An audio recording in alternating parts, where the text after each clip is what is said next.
Well, good evening, Kyria Network. My name is Amy Summerfield. Really, really excited for you to be able to join us this evening. Just to let you know that you are watching a live leadership focus, which is all about the sphere of education. And I'm really, really excited to have Zara and Leah and Sharon with me this evening. What's going to happen is we're going to have a 30-minute conversation all about these ladies and how they got into the sphere of education in the first place, and also what God is up to with them, and also what God is up to within this sphere in wider kind of terms. We're just going to give you a couple of minutes for other people to log in, grab yourself a cup of tea, etc. While you're doing that, maybe I'd like to just take a little moment to let you know what Kyria was all about, because you may not have heard about us before. So just to let you know, Kyria Network is a network for women in leadership. We're here to champion, empower, and release women into spheres of influence. And that word Kyria, it comes from the Bible. And there's a book in the Bible called 2 John. And it's where the author, John, was writing to this lady called Kyria. And since then, scholars have recognized and realized that Kyria was a church leader. She was a house church leader. And her name means chosen and elect. So everything that Kyria Network does looks to actually promote and endorse women in any sphere of leadership, whether that be the church, whether that be education, whether that be the charitable sector, the creative sector, etc. These things massively matter to us, so that actually we can be able to help support all women in whatever sphere they find themselves to be. And so this evening, as we gather around this topic for 30 minutes, there was opportunity for you to hear from Zara, opportunity for you to hear from Leah, and also from Sharon. But then at 8:30, we're going to conclude this live. But if you had a particular question, if there was maybe something more personal of nature that you wanted to ask some of our contributors this evening, then what you can do is you can join the Zoom room, and the Zoom room will have an opportunity for you to basically maybe have that more specific question for one of our contributors, and just something maybe that might want to help you further. So that is in essence what's going to happen this evening. What I'm just going to do before I hand over to some of my good friends here is definitely make sure that the live has worked, because for some reason there's a little glitch on my laptop. It looks like it is, so that's good. And there's a great hearty 6, 7, no 8 of you watching, so great that you can join us this evening. So Zara, I wonder if we could come to you first with the first question. I wonder if you could just introduce yourself and tell us a bit more about your role, and briefly share what got you into this sphere of leadership in the first place. Hi everyone, thank you for having me. So yes, I'm Zara, and I have been a qualified teacher of English and drama for 15 years. I know I look about 12. But I promise I'm qualified in secondary school. So that's where it started for me. In secondary, teaching English, teaching drama. I was quickly elevated to assistant head of year, and then head of year. So pastoral leadership was my first kind of in-school leadership. Outside of school, I worked as a voluntary youth director in my local church within the education and youth department. And then my teaching career kind of naturally evolved to me having more of a specialism in intervention, small group intervention, working with children with special needs, working with children who find it difficult in a massive class of 30. And when I had my daughter, Love Literacy was also born, and Love Literacy is my baby. I'm the CEO and have been running it for 10 years now. And we tutor, we mentor, we work with young people who've been referred to us from schools, also privately. And yeah, I'm really proud of what I'm able to do and the difference I'm able to make as director of my own company. Wow. That's amazing and really inspiring. And having looked at your website already and some of the things that you're up to, yeah, it's just encouraging to see how God continues to use your story. And by the way, folks, for those of you that are watching or catching up on this Zoom later, if you check out the comments, you'll be able to see all of these ladies' websites, so you can explore a little bit more about Love Literacy, and also what Sharon does, because Sharon, it'd be great to come to you next to introduce yourself, your role, and what got you into this sphere. Yeah, thanks, Amy. So good evening, everybody. Great to be here. So I'm Chief Executive of a charity called Services for Education. We are a Birmingham-based charity and we deliver all of the music education in the Birmingham schools. So we manage to teach 32,000 kids per week in vocal and instrumental lessons. That's one side of what we do. The other side is training and consultancy for school leaders and teachers. I took over as chief exec, first CEO role just before the pandemic hit. So that was interesting timing, but probably worth saying a tiny bit about what got me here in the first place. I actually trained as an accountant way back when. And as my dad reminds me, when I was training, I said accountancy was fine except for the numbers. So after several years and 12 years working in airports and aviation, I dug my tunnel out.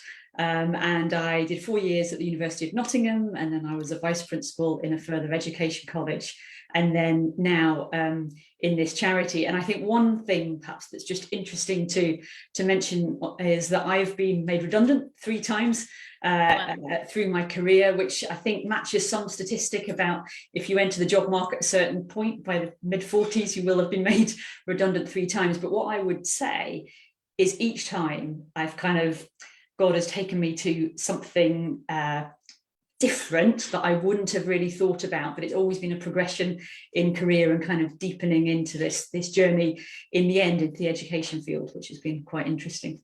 Wow. I'm just amazed at how much you've managed to pack into that life of yours.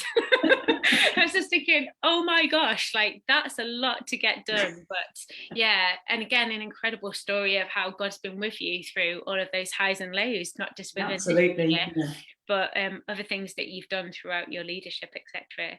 And Leah, would love to come to you finally to share with us a little bit more about what you do and again, what got you into this sphere. Yeah, hi, thank you for having me on here tonight. It's great to be part of what Kyria is doing. So my name's Leah, I'm married to Dave. I have 4 children, 2 of those are adult, still living at home. But my world is the world of home education. Prior to having children, I long background in church leadership and particularly working with children and youth. And then I worked for the local education authority, particularly supporting children who were on the verge of exclusion with them and their families. Early on, well, before I was married, I did a Bible college in the States and I discovered home education. Didn't know what it was, didn't know if it was legal in England. And kind of this little seed fell in before I even had my own children. Roll on, early 2000s, started my own family, and that seed kind of came back up. And I remember starting the journey of education with my own kids and thinking, I'm sure there's other options here, which was interesting. Anyway, we took a while researching, discovering what it looked like in the UK and not really Europe wider, but definitely in the UK, and started a journey of home educating our children. I've been doing that for 15 years whilst my husband works in the education system. So we are very much both passionate about empowering the next generation, whether that's at home or in school. Midway through my journey, it's hard not to lead stuff when you're a leader. It's hard not to find places of being able to encourage, and I'm pretty entrepreneurial naturally. So midway through my journey, after I felt like I'd got a bit of experience under my belt, I started doing live videos and just kind of building a community, and online, as you do at first, and then that became in person as well. And basically I started a business called Modern Miss Mason, and that's kind of my own company. Aside from that, I do voluntary work. I've got a community that I've set up in the UK with around 2,000 families, home educating families. So, I mean, a lot of those families have got 3 or 4 kids, 2, 3, 4 kids. So if you think of the amount of children that, we're speaking into with this sphere. And and then Modern Miss Mason is a global initiative, and I do coaching, speaking, I do workshops, and I'm about to launch my first book into the world in January. So it's a really incredible privilege to speak into the world of, it's mothers really who are primarily the ones who are home educating their children. So I I speak into motherhood, childhood and education, and obviously education is a big part of what everyone does every day in that sphere. So yeah, it's growing, and definitely since the pandemic, in the UK, more people have decided to kind of give it a go, keep their kids at home. Amazing. And I know even within our sphere, when we talk about Kyria, but also the other role that I have with Skylark International, which is a bunch of churches and charities and organisations, at least 3 of our pastors do home education with their own children as well as leading. So yeah, it definitely has seen an increase, and we'd love to hear more about that book later. And Zara and Sharon, if you've got any kind of resources that you want to plug at the end of this live, that'd be great. Just a reminder again, if you're watching this live, we're here to talk about the sphere of education with Zara, Leah and Sharon tonight. If you're following the chat, you'll also see all of their websites where you can find out more about their work and some of the stories about how they got into this sphere in the first place. And again, just to remind you, you will also see a Zoom link. Thank you to those of you that are already in the waiting room. We've got 2 of you in the waiting room so far. And at 8:30 this evening, as we just grapple with a few more questions, you'll get a chance to confidentially share within your own questions to Leah, Zara and Sharon. But Sharon, I wonder if we could come back to you. You know, we've talked about education, we've talked about your different roles, etc. I wonder actually, how would you say that education has changed over the years, and what challenges does that present to leadership? Yeah, so I guess my vantage point on it is quite interesting, because I've been in different sectors. So I've done the Russell Group University, I've done the vocational FE college, and now it's working with children learning music. I guess what we see is definitely government policy changes, and as a supplier to schools in the current job, whether that be on music or whether that be safeguarding, numeracy, literacy, teacher training, that kind of thing, actually government policy directly impacts what we do. Budget pressures. I've got meetings tomorrow with our staff forum, and they want to know why I can't give a pay award matching inflation. Well, the schools don't really have that kind of money at the moment.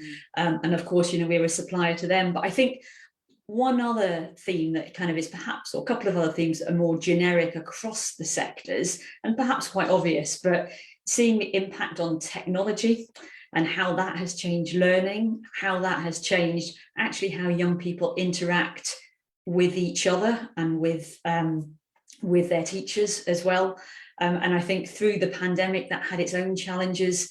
I talked in the pandemic quite a lot about hidden disadvantage. So you had the kind of obvious, but then you had the parents who were trying to juggle jobs and just couldn't be there for the children. And I think we've also seen, and it's widely commented on, a rise in teenage in particular mental health challenges. And then what does that mean in terms of the classroom? What does that mean about their anxiety levels about going into school? So I think that the challenges or the changes are numerous, and I suspect they're going to keep being so over the next few years. Yeah, you've raised some really good points there, and like you say, definitely challenges too. Zara, what would you say to that question? Yeah, I was thinking there have been so many changes and so many challenges. The one that I would pick out from an English teacher's perspective is how it became very prescriptive what texts our students are to study. Wow.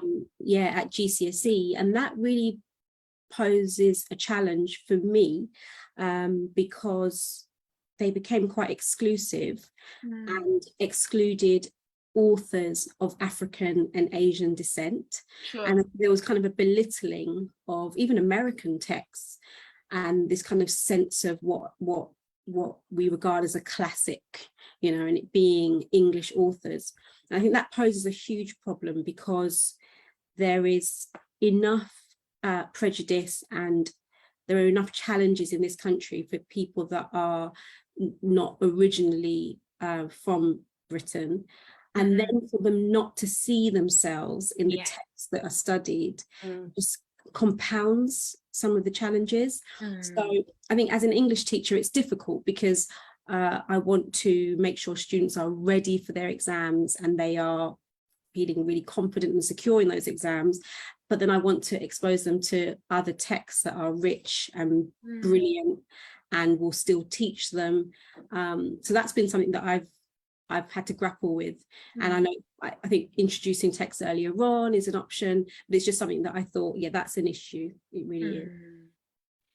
And we really do need to pray that that continues to change, don't we? Because we want to live in a world where there's a more brighter and broader focus for all people. So as you say, Zara, people can see themselves as part of the story. People can see themselves represented, whether that's from a race point of view or from other experiences as well. It matters that we're seen, doesn't it? And it matters that we're known. What about you, Leah, when it comes to how you think education has changed and what kind of challenges you think that brings to us in our leadership? Yeah, loads. I just want to comment on what Zara's just been talking about. I love that conversation. We talk a lot within home education about children having windows and mirrors through literature. You're probably really familiar with all that. So a friend of mine just published a book recently, which is all about this. And I do mention it in mine, but this idea that children need to be able to see through a window into other cultures, but they need to have a mirror reflecting themselves as well, whether that is race, whether that is a disability, and there's so much. And so I know as a home educating community, that's a big priority as a leader. In that is people are always asking for book recommendations, because literacy is so, literature and literacy is so a big driving force within the home educating community, hence the library behind me. And it's very much feeling that responsibility of researching and pre-reading as many books as possible to be able to say, this is great, this helps our children have a window into communities from across the world and in our own nation, and also is reflective of various. So I'm always on the lookout. I'm always collecting everything from poetry, plays to fiction. So and that has increased over the past couple of years, that need for that and that conversation. And I think within my sphere, within home education, it's just growing. It's growing, and there is this real call for confidence within that, because there's a lot of freedom, and with a lot of freedom comes a lot of fear at times. So you literally, if you decide to home educate, then you are outside of the system and you are required to come up with that yourself. So part of leading in that is helping people to find their confidence and their freedom within that, but also to be able to resource them well, train them well, and come alongside in communities so people don't feel alone. Because you've got people from you've got people in the little islands in Scotland who are home educating, and the corners of Devon, and we're sort of helping all over, really, people from all over the place. So really, for me, it's just dealing with the growth and how we support and resource as much as possible. Those of us who have been doing this for a while have become the leaders in those communities, and a responsibility for us to continue to train and research and grow ourselves as well. So yeah, it's exciting. An opportunity. Yeah, it is exciting. And I think actually after, what'd be really good to do would be just to pray for some of these challenges as well, and some of these shifts that do need to happen within this sphere that you've all alluded and mentioned to this evening, because actually, we'd want to see those shift, but God would too, as we desire to want to continue to see a pathway for change for our children, for our young people, and for adults in education as well. I'm not an academic. Some of you will know I struggled all the way through education and didn't really feel like the box and the structure of the system of that normal way of learning was good for me. But actually in my more elder years, not senior years, because I refuse to say that word right now, there's a newfound joy for learning in different ways, self-educating, or actually being part of peers or part of cohorts that are helping me to upskill and improve, which of course is the lifelong responsibility for all of us as thought leaders, isn't it? Yeah. So Sharon, if we could just come back to you with the next question. There are many scriptures, but I'm sure there are many stories as well that have inspired and shaped your passion for education. I wondered if you had any scriptures or stories that you'd like to share this evening. So I was thinking about that question when you posed it before we came on, and you floored me, to be honest, originally, when I was thinking about scriptures that shaped my passion for education, because actually I think my passion is is in the sort of leadership of an organization, and people knowing that it is different because it is led by a Christian. It's not a Christian charity, I should be very upfront about that, but I would like to think that people know it's led differently because it's a Christian. And I think it's quite interesting how, since digging my tunnel out of accountancy, it's education that God has kind of nudged me into each time. And I think that's a lot, because my real passion is whether it's people that I work with or the kind of people that we are serving in the jobs that we do, it's people being able to develop to their full potential and being the best that they can be. I think the verse that absolutely resonates for this job, joining it just before COVID, was the verse in Esther, for you were, called for such a time as this. And oh my goodness, I felt that when the pandemic hit, particularly interestingly, because I've never taught, actually. I've never been in the classroom. And a number of people said, oh, we've got a chief exec that's never been in the classroom leading this organization. And then the pandemic hit and all the financial challenges that came with that. And suddenly, for such a time as this, it was kind of useful that somebody could do the sums. But in those really early days in this job, a story that really inspired me about our work and education. You might have heard recently with the BBC Young Jazz Musician of the Year has been crowned, as it were, for this year. Well, a few years back, it was one of our students. And this lad is a sax player, and he's very, very accomplished now on the saxophonist circuit. But apparently, and I didn't hear this live, but when he was first asked to speak at some big music education conference, after he had won, and they were expecting him to kind of get up and do a big speech. And he basically stood up and he said, when I was at school, I learned the sax, and I was part of, all ensembles, this, that, and the other. He said, my friends were in gangs. My friends are in prison now, and I'm BBC Young Jazz Musician of the Year.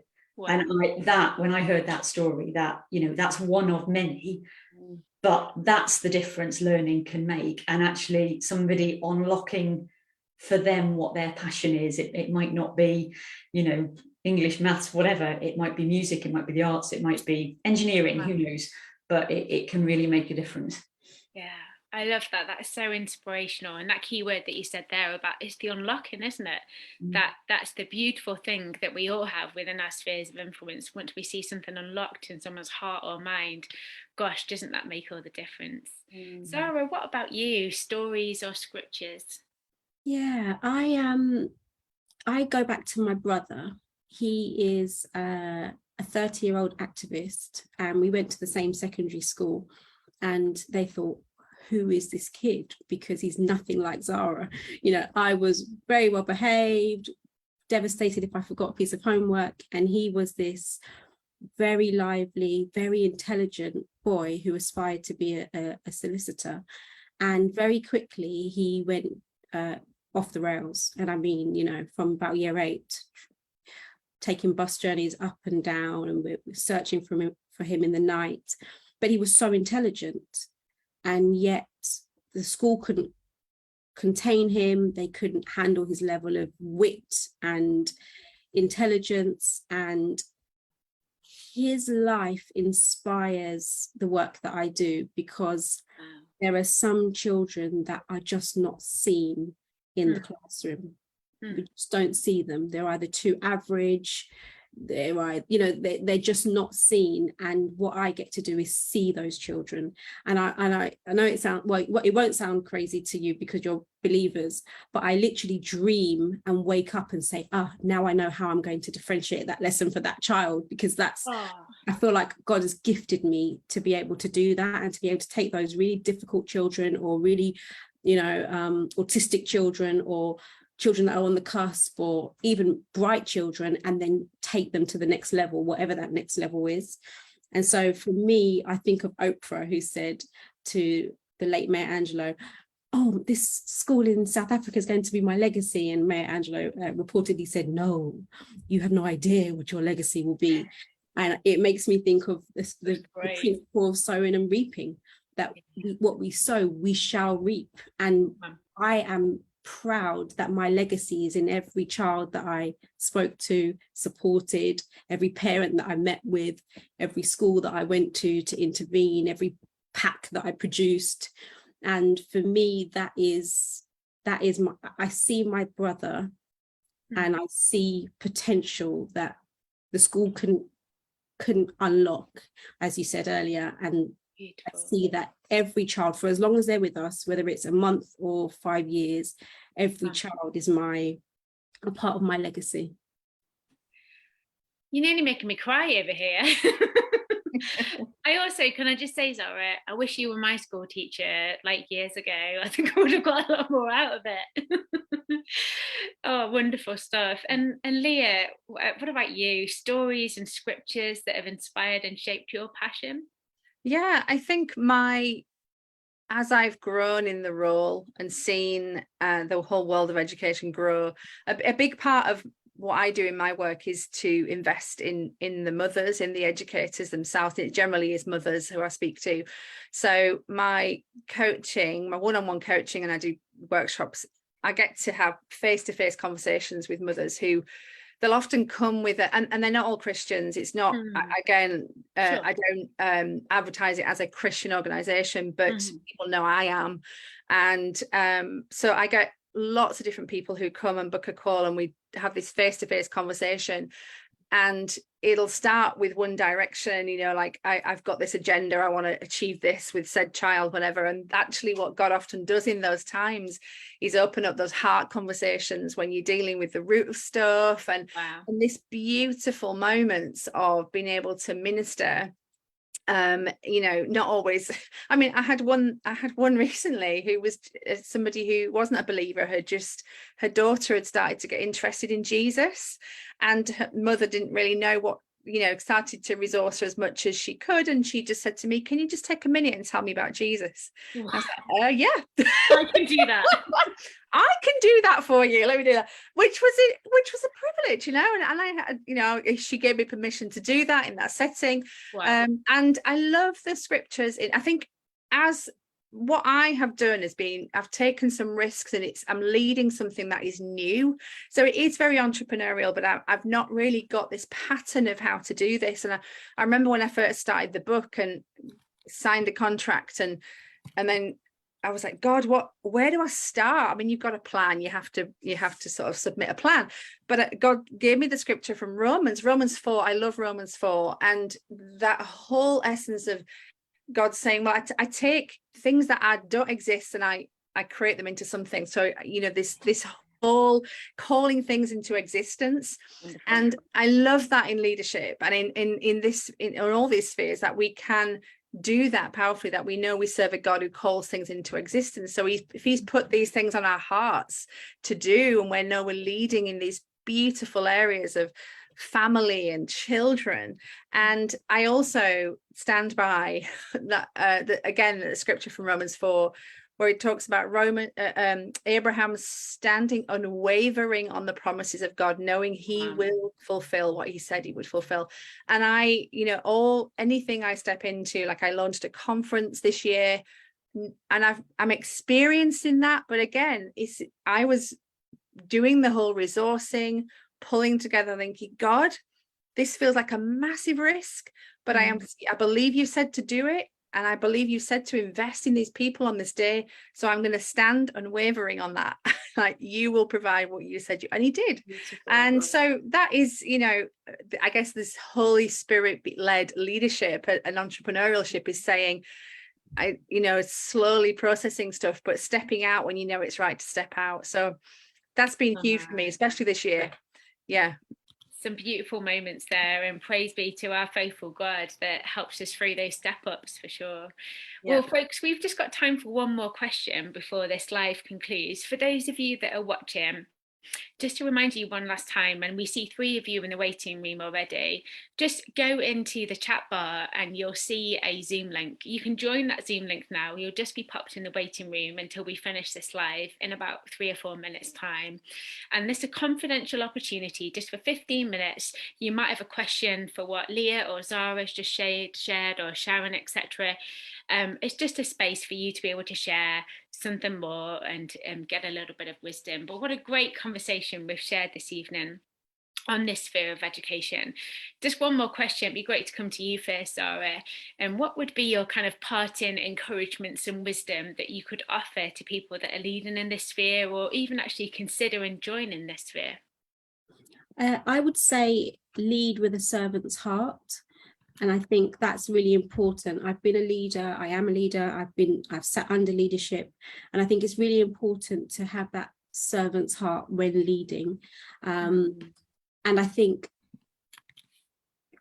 kind of remembering your why, remembering why you're doing this work is really, really key, because it does get challenging and there are ups and downs, and we probably made it look really and sound really amazing, and it is amazing, but it's also full on and intense.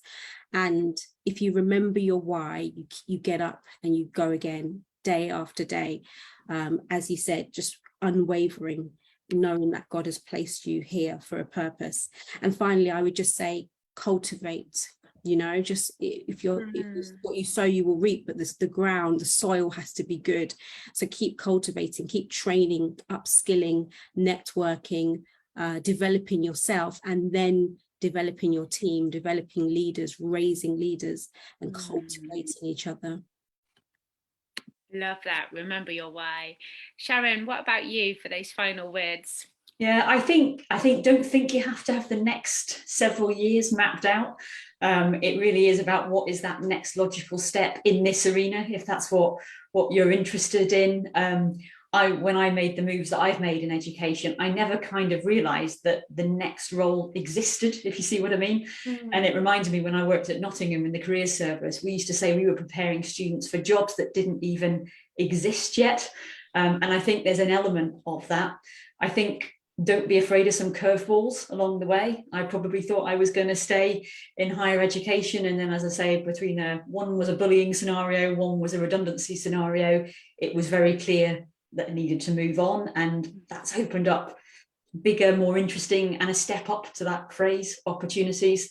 And then lastly, I think Zara's mentioned this, you've mentioned this, and I suspect Leah will mention it in a minute, but being open to keep learning and the opportunities that come up. So trustee board membership, school boards, all those kind of things are a great opportunity to get the skills, to get the knowledge, which might actually then enable a move into the sector or a role in the sector, because you get quite a unique view from a voluntary position. So I think it's worth investing and keeping learning and all that kind of thing. Wonderful, thanks, Sharon. And Leah, your final wisdom and encouragements. Yeah, I would say keep learning. I think that's been a huge thing for me. No matter what your beginnings are, I think we can belittle our past or our lack of this and our lack of that, and I haven't done this and I haven't got that experience, but I think now is now, and there's no better day than today to start there. And we're 21st century people. We can learn for free. We've got the internet, we've got books, we've got each other, we've got communities. I can throw yourself into that, and don't think that's something that's going to hold you back. You can move forward, you can keep learning, keep growing. And I also would say, don't be afraid of the small steps. The Bible says the path of the righteous gets brighter and brighter. His word is a lamp to our feet and a light to our path. And I love that imagery, because I see myself, if I'm on the path, like God, if I'm facing Jesus and like he's leading me, he's going to light the next step. And I think sometimes we want to know, like, what's going to happen in 5 years, what's going to happen in 3 years, and actually it's kind of day by day going, Lord, what are you illuminating for me today, and what do I step into? And I think especially my sphere, often they're mothers still with children at home and they're being entrepreneurial, leading stuff. It's just ask the Holy Spirit, what is it today? What is it this week? What are you illuminating, and what do I step into? Really great, thank you, Leah. So we're going to conclude this live in just a moment. Those of you that are in the waiting room, please just stay there. But just before we go, you'll see also on the chat all of these ladies' websites where you can find out more about what they do. You can follow what they're up to and their resources. But before we do, is there anything that you ladies would like to share, promote, tell us about before we conclude this live? Leah, why don't you tell us how we can grab your book? this is an advanced reader copy, so it's not exactly how it's going to look. But yeah, Modern Miss Mason, discover how Charlotte Mason is you'll have to Google her. She's a particular British educationalist who I'm writing about. Right. But basically how her ideas on home education can help you and your children grow together. It comes out January 24th here in the UK, Right. but you can pre-order it from all over the places, and it's about childhood, motherhood and education. And I love the butterfly on the front, so go and grab that. Modern Miss Mason. Wonderful. Very exciting. Modern Miss Mason. And Zara, Sharon, anything for you to share? Well, I know you're sharing the Services for Education website, so you'll find out more about us on that. And then on my own blog, leadersphere.co.uk, I from time to time talk about things of a little bit wider perspective. I think the most recent series of entries was the perspective of being a Commonwealth Games volunteer, which was what took some of my time in the summer. So yeah, by all means, have a look on that. Great. And Zara, anything for yourself, friend?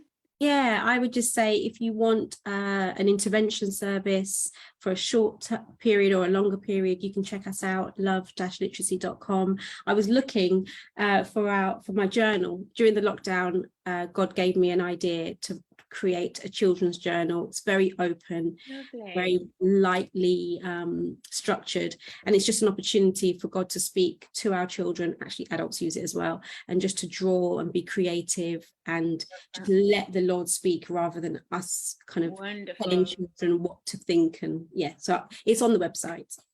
Fabulous. Thanks, Zara. Well, thank you once again to all of you for watching this live. What special thanks to you, Zara, Leah and Sharon. We're going to stop this live now.